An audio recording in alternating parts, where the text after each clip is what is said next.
Olá, povo de Deus, que a paz do Senhor Jesus mais uma vez esteja sobre a tua vida, sobre a tua família, sobre a tua casa. Passando aqui para meditar em mais um texto da Palavra de Deus, Evangelho de Mateus, capítulo 20, verso de número 20, o pedido de uma mãe, a mãe de Tiago e João, mulher de Zebedeu. Ela pede um favor para Jesus, ela faz um pedido. Permita que no teu reino um dos meus filhos sente à tua direita e outro sente à tua esquerda. Pedido audacioso.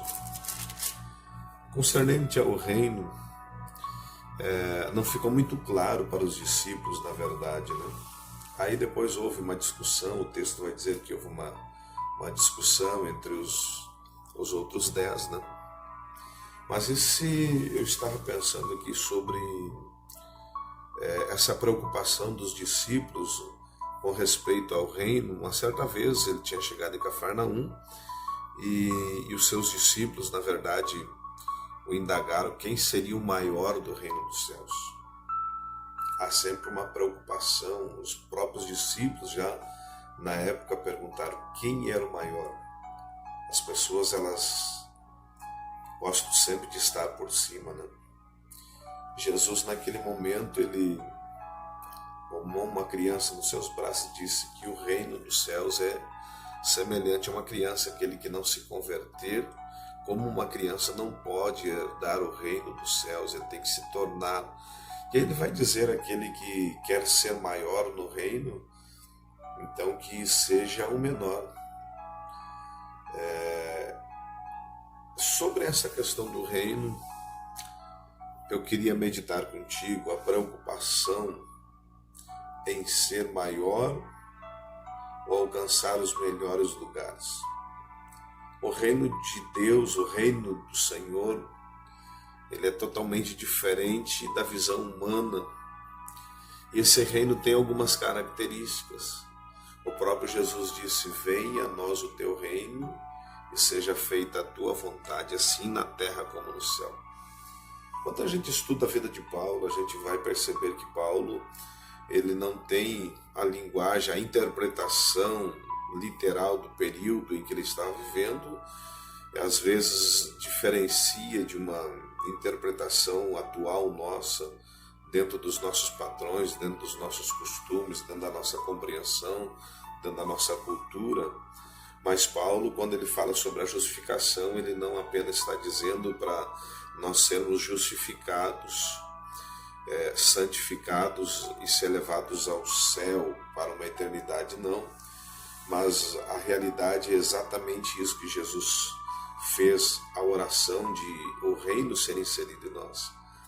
A concepção de Paulo, esta justificação, é para que nós possamos atrair ou trazer o reino de Deus sobre a terra, e aqui na terra o reino de Deus ser compreendido a partir de nós, a partir da igreja, que o mundo possa olhar para nós e ver a diferença. E o reino de Deus, o reino dos céus, não foi compreendido pelos discípulos. E eu queria falar agora apenas de dar só uma introdução aqui sobre 4 características do reino. Primeiro, o reino de Deus, a primeira característica que ele tem é que esse reino não possui características humanas. Esse reino não possui características humanas. Ele é distinto de democracia. É o Senhor que é rei, é Ele que domina. Ele alcançou essa posição por ele ter se humilhado. A Bíblia diz que ele desceu às partes mais baixas, se humilhou, tomou forma de homem, mas Deus o exaltou soberanamente e lhes deu um nome que está acima de todos os nomes. Então, a primeira característica do reino de Deus é que ele não tem características humanas. Ele não possui características humanas. totalmente diferente da visão humana, né? Segunda característica desse reino é que não tem competição. O próprio Jesus vai dizer, aquele que quiser ser maior tem que seja servo, que sirva, né? Não tem votação, não há disputa. Esse reino não há competição, não há disputa. Terceiro lugar, esse reino não busca interesses humanos. Esse reino busca os interesses somente das coisas de Deus. Quando nós nos tornamos egocêntricos e a nossa visão ela se torna humanista e nós pensamos somente em nós, já não estamos falando do reino. Eu sei que hoje nós temos uma grande liderança que já não tem mais a visão do reino, já perdeu a visão do reino. Estão criando reinos aqui na terra. Nós, na verdade, estamos voltando ao período da Inquisição. Até o período da Inquisição, o povo pagava indulgência, pagava penitência para receber perdão dos pecados e alcançar um lugarzinho no céu. Hoje não. As pessoas elas estão pagando, comprando todo e qualquer tipo de amuleto para viver bem aqui na terra. Isso não é característica do reino dos céus ou reino de Deus. Ele não busca interesses próprios. E em quarto lugar, esse reino, há uma forma somente dele ser introduzido em nós. Há uma forma somente, pelo Evangelho da Palavra de Deus.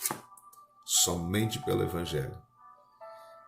Que a cada dia nós possamos mergulhar no estudo da Palavra de Deus, que nós possamos a cada dia amar a Palavra de Deus, para que esse reino venha a ser implantado dentro de nós. As nossas atitudes, as nossas ações, elas possam glorificar a Deus. Que o reino de Deus seja implantado na tua vida, que o reino de Deus seja implantado na minha vida. E assim como Jesus disse, venha a nós o teu reino e seja feita a tua vontade, assim na terra como no céu. Não é a nossa vontade que tem que prevalecer, mas é a vontade de Deus que tem que prevalecer. Então não esqueça, primeira característica do reino é que ele não possui características humanas. Segundo, não tem competição, ele não tem disputas.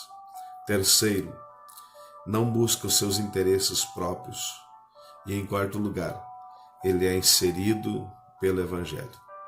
Ama o Evangelho. Paulo vai dizer que a mensagem da cruz, o Evangelho, para o mundo que perece é loucura, mas para nós é poder de Deus. Tenha uma ótima semana. Receba o reino de Deus na tua vida. Invoque o reino de Deus na tua vida. E tu verás que a tua vida vai ser totalmente diferente. É um reino de paz, é um reino de amor. Experimente receber esse reino na tua vida. Invoque o nome de Jesus, pois Ele é o Rei dos Reis e Senhor dos Senhores, e Ele é o Senhor desse reino. Deus abençoe, tenha uma ótima semana.